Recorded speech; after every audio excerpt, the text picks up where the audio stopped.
Eyre by Charlotte Bronte, Chapter 23.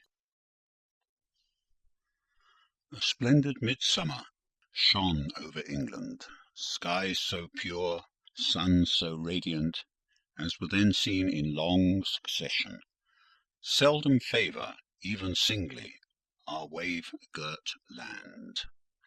It was as if a band of Italian days had come from the south, like a flock of glorious passenger birds, and lighted to rest them on the cliffs of Albion. The hay was all got in, the fields round Thornfield were green and shorn, the roads white and baked, the trees were in their dark prime, hedge and wood, full-leaved and deeply tinted, contrasted well with the sunny hue of the cleared meadows between. On Midsummer Eve, Adele, weary with gathering wild strawberries in Hay Lane half the day, had gone to bed with the sun. I watched her drop asleep, and when I left her, I sought the garden. It was now the sweetest hour of the 24. Day its fervid fires had wasted, and dew fell cool on panting plain and scorched summit. Where the sun had gone down in simple state, pure of the pomp of clouds, spread a solemn purple, burning with the light of red duel and furnace flame at one point. On one hill peak, and extending high and wide, soft and still, softer over half heaven, east had its own charm or fine deep blue, and its own modest gem, a casino and solitary star. Soon it would boast the moon, but she was yet beneath the horizon. I walked a while on the pavement, but a subtle, well-known scent, that of a cigar, stole from some window. I saw the library casement open a handbreadth. I knew I might be watched thence, so I went apart into the orchard. No nook in the grounds more sheltered and more Eden-like. It was full of trees, it bloomed with flowers. A very high wall shut it out from the court on one side. On the other, a beech avenue screened it from the lawn. At the bottom was a sunk fence, its sole separation from lonely fields, a winding walk bordered with laurels and terminating in a giant horse chestnut, circled at the base by a seat led down to the fence. Here one could wander unseen. While such honeydew fell, such silence reigned, such gloaming gathered, I felt as if I could haunt such shade for ever. But in threading the flower and fruit parterres at the upper part of the enclosure, enticed there by the light the now rising moon cast on this more open quarter, my step is stayed, not by sound, not by sight, but once more by a warning fragrance. Sweetbriar and southernwood, jasmine, pink, and rose have long been yielding their evening sacrifice of incense. This new scent is neither of shrub nor flower. It is, I know it well, it is Mr. Rochester's cigar. I look round and I listen. I see trees laden with ripening fruit. I hear a nightingale warbling in a wood half a mile off. No moving form is visible, no coming step audible, but that perfume increases. I must flee. I make for the wicket leading to the shrubbery, and I see Mr. Rochester entering. I step aside into the ivy recess. He will not stay long. He will soon return whence he came, and if I sit still, he will never see me.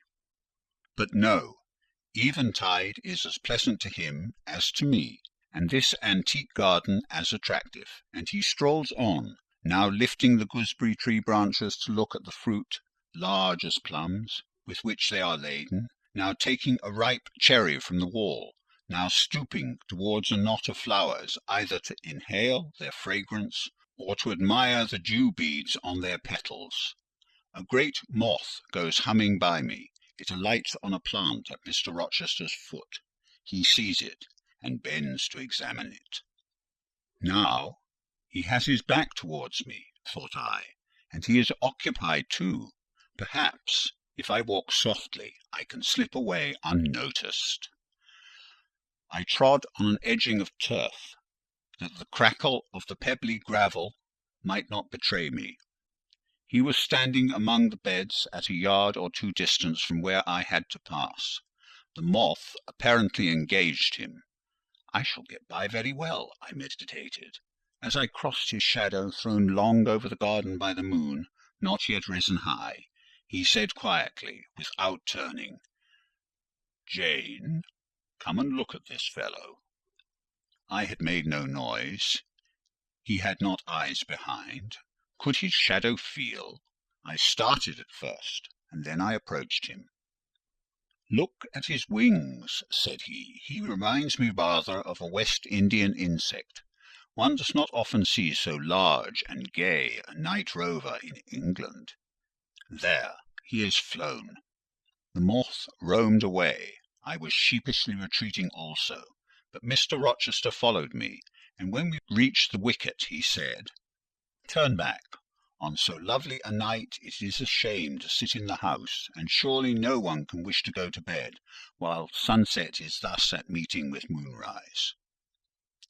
It is one of my faults that though my tongue is sometimes prompt enough as an answer, there are times when it sadly fails me in framing an excuse, and always the lapse occurs at some crisis, when a facile word or plausible pretext is specially wanting to get me out of painful embarrassment.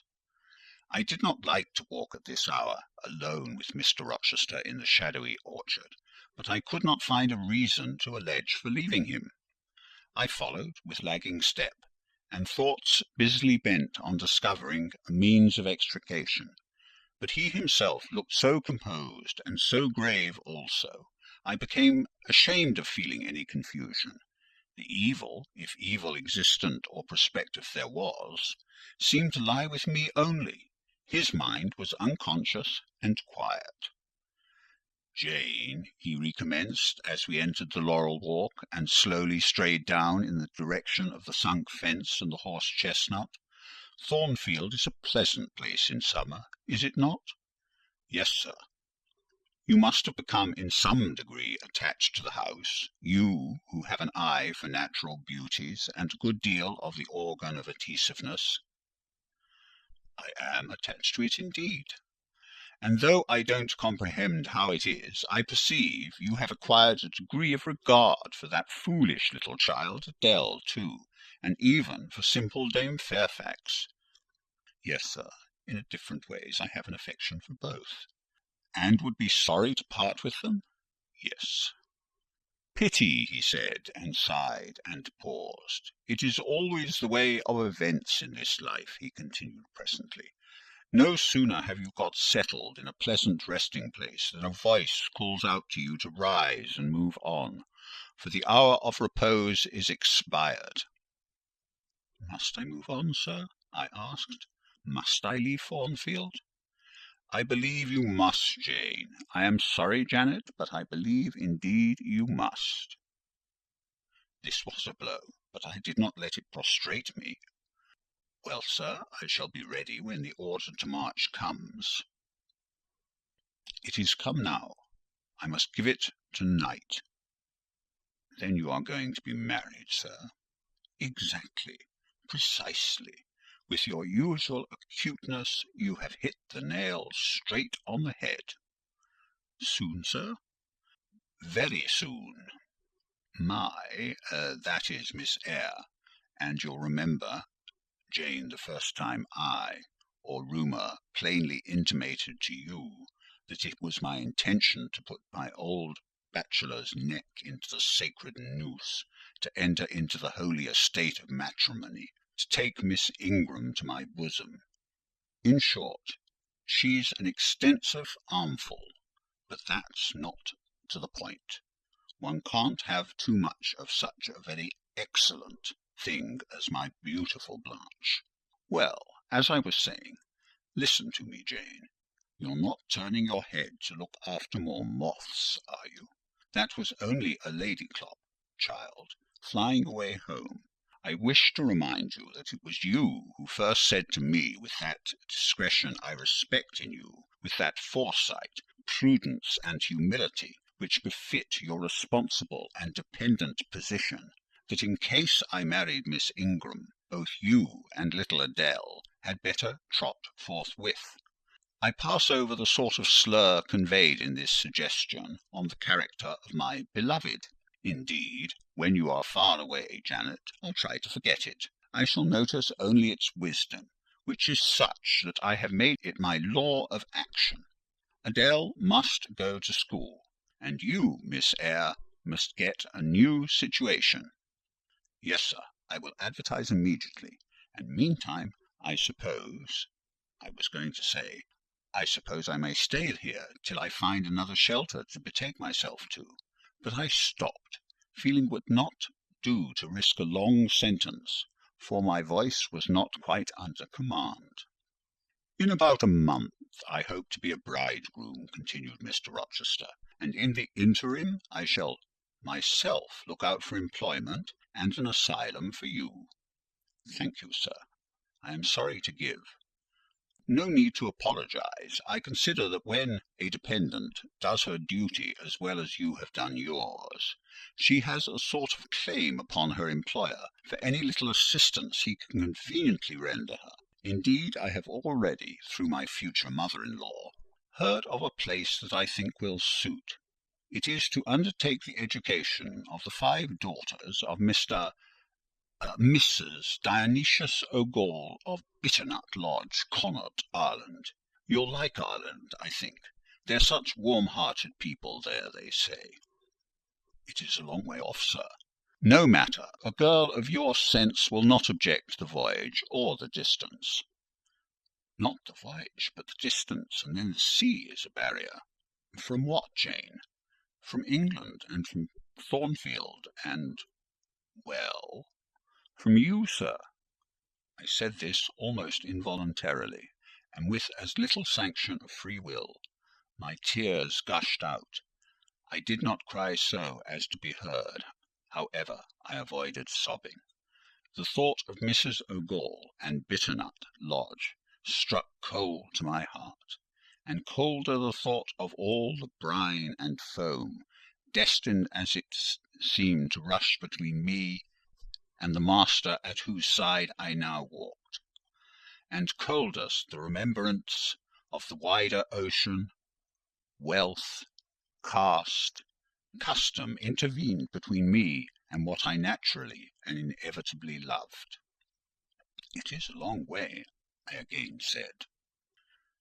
It is, to be sure, and when you get to Bitternut Lodge, Connaught, Ireland, I shall never see you again, Jane. That's morally certain. I never go over to Ireland, not having myself much of a fancy for the country. We have been good friends, Jane, have we not? Yes, sir. And when friends are on the eve of separation, they like to spend the little time that remains to them close to each other. Come, we'll talk over the voyage, and the parting quietly half an hour or so, while the stars enter into their shining life up in heaven yonder. Here is the chestnut tree. Here is the bench at its old roots. Come, we will sit there in peace to-night, though we should never more be destined to sit there together. He seated me, and himself. It is a long way to Ireland, Janet, and I am sorry to send my little friend on such weary travels. But if I can't do better, how is it to be helped? Are you anything akin to me, do you think, Jane? I could risk no sort of answer by this time. My heart was still. Because, he said, I sometimes have a queer feeling with regard to you, especially when you are near me, as now. It is as if I had a string somewhere under my left ribs, tightly and inextricably knotted to a similar string situated in the corresponding quarter of your little frame. And if that boisterous channel and 200 miles or so of land come broad between us, I am afraid that cord of communion will be snapped, and then I've a nervous notion I should take to bleeding inwardly. As for you, you'd forget me. That I never should, sir. You know, impossible to proceed. "Jane, do you hear that nightingale singing in the wood? Listen." In listening, I sobbed convulsively, for I could repress what I endured no longer. I was obliged to yield, and I was shaken from head to foot with acute distress. When I did speak, it was only to express an impetuous wish that I had never been born, or never come to Thornfield. "Because you are sorry to leave it?" The vehemence of emotion stirred by grief and love within me was claiming mastery, and struggling for full sway, and asserting a right to predominate, to overcome, to live, rise, and reign at last. Yes, and to speak. "I grieve to leave Thornfield. I love Thornfield. I love it, because I have lived in it a full and delightful life. Momentarily, at least. I have not been trampled on. I have not been petrified. I have not been buried with inferior minds, and excluded from every glimpse of communion with what is bright and energetic and high. I have talked face to face with what I reverence, with what I delight in, with an original, a vigorous and expanded mind. I have known you, Mr. Rochester, and it strikes me with terror and anguish to feel I absolutely must be torn from you for ever. I see the necessity of departure, and it is like looking on the necessity of death." "Where do you see the necessity?" he asked suddenly. "Where? You, sir, have placed it before me." "In what shape?" "In the shape of Miss Ingram, a noble and beautiful woman, your bride." "My bride? What bride? I have no bride." "But you will have." "Yes, I will. I will." He set his teeth. "Then I must go. You have said it yourself." "No, you must stay. I swear it, and the oath shall be kept." "I tell you I must go," I retorted, roused to something like passion. "Do you think I can stay to become nothing to you? Do you think I am an automaton, a machine without feelings, and can bear to have my morsel of bread snatched from my lips, and my drop of living water dashed from my cup? Do you think, because I am poor, obscure, plain, and little, I am soulless and heartless? You think wrong. I have as much soul as you, and full as much heart, and if God had gifted me with some beauty and much wealth, I should have made it as hard for you to leave me as it is now for me to leave you. I am not talking to you now through the medium of custom, conventionalities, nor even of mortal flesh. It is my spirit that addresses your spirit, just as if both had passed through the grave, and we stood at God's feet equal, as we are." "As we are," repeated Mr. Rochester. "So," he added, enclosing me in his arms, gathering me to his breast, pressing his lips on my lips. "So, Jane." "Yes, so, sir," I rejoined, "and yet not so, for you are a married man, or as good as a married man, and wed to one inferior to you, to one with whom you have no sympathy, whom I do not believe you truly love, for I have seen and heard you sneer at her. I would scorn such a union. Therefore I am better than you. Let me go." "Where, Jane? To Ireland?" "Yes, to Ireland. I have spoken my mind, and can go anywhere now." "Jane, be still. Don't struggle so, like a wild, frantic bird that is rending its own plumage in its desperation. I am no bird, and no net ensnares me. I am a free human being, with an independent will, which I now exert to leave you." Another effort set me at liberty, and I stood erect before him. "And your will shall decide your destiny," he said. "I offer you my hand, my heart, and a share of all my possessions. You play a farce which I merely laugh at.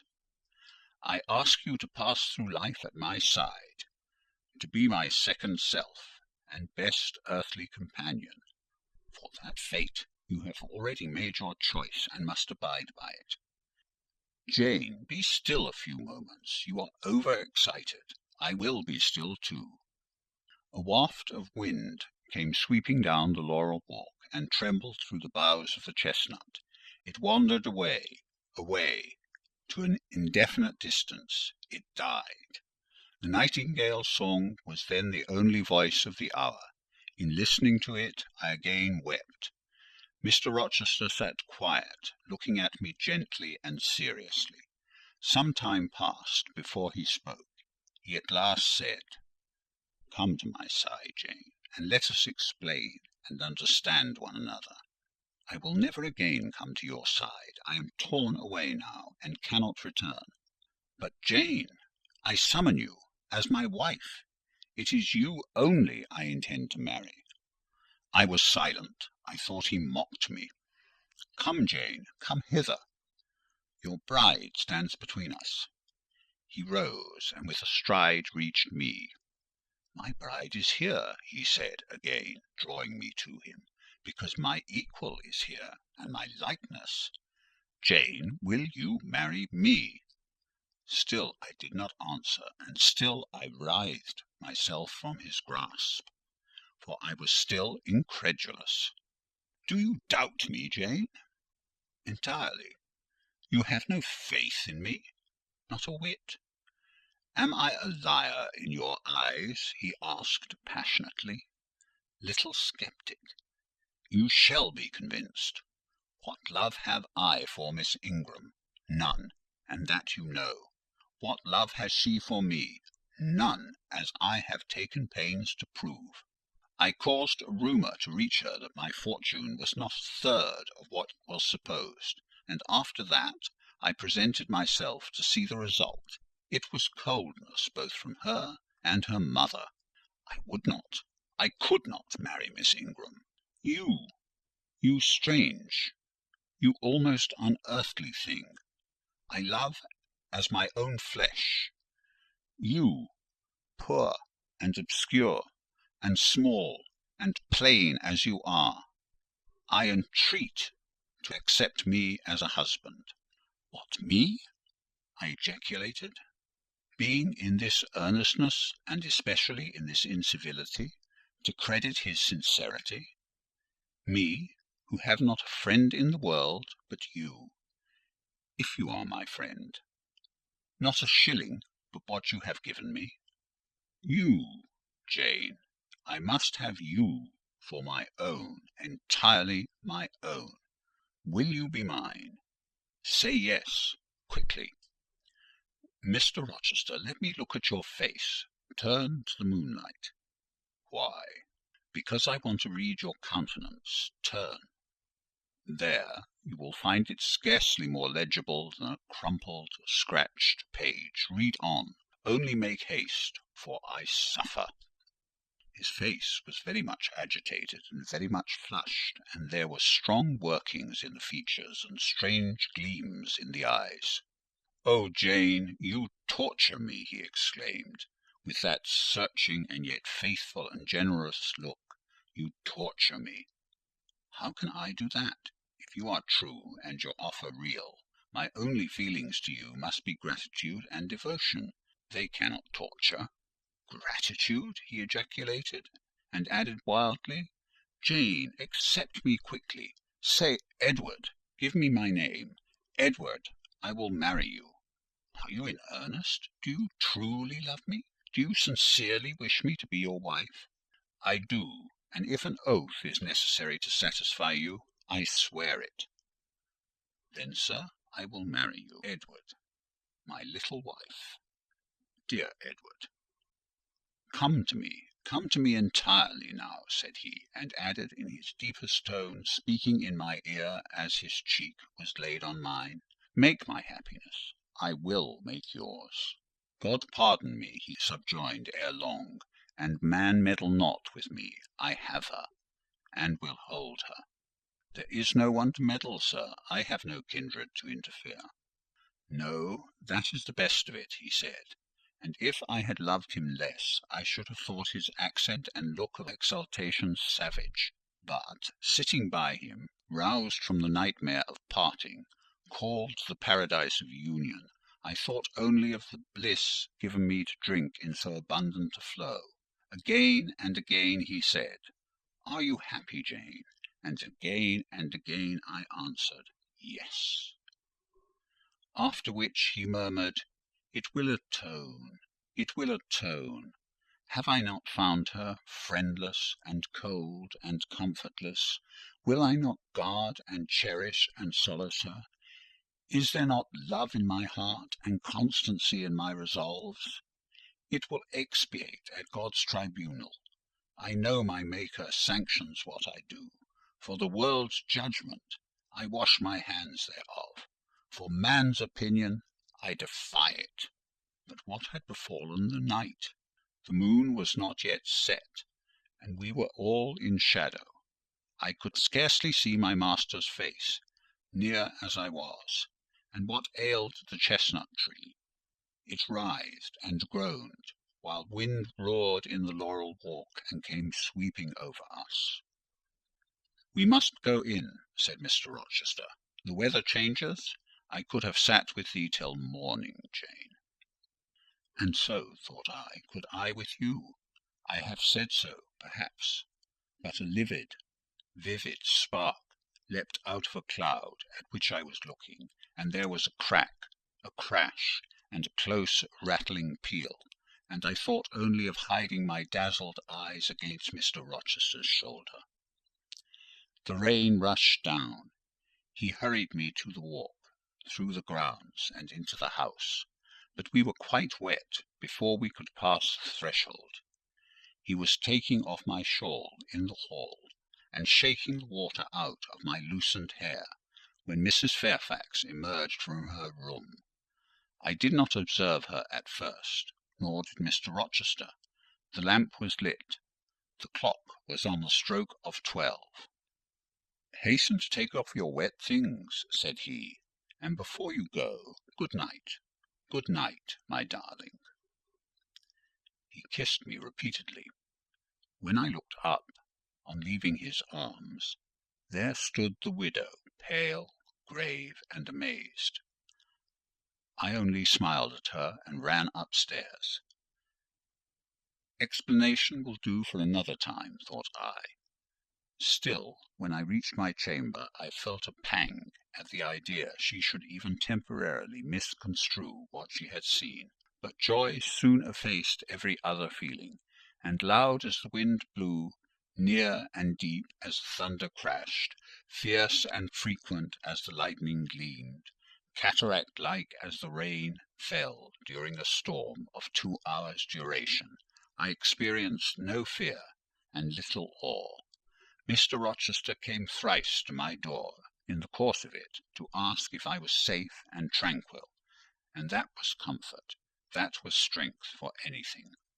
Before I left my bed in the morning, little Adèle came running in to tell me that the great horse-chestnut at the bottom of the orchard had been struck by lightning in the night, and half of it split away. End of chapter 23.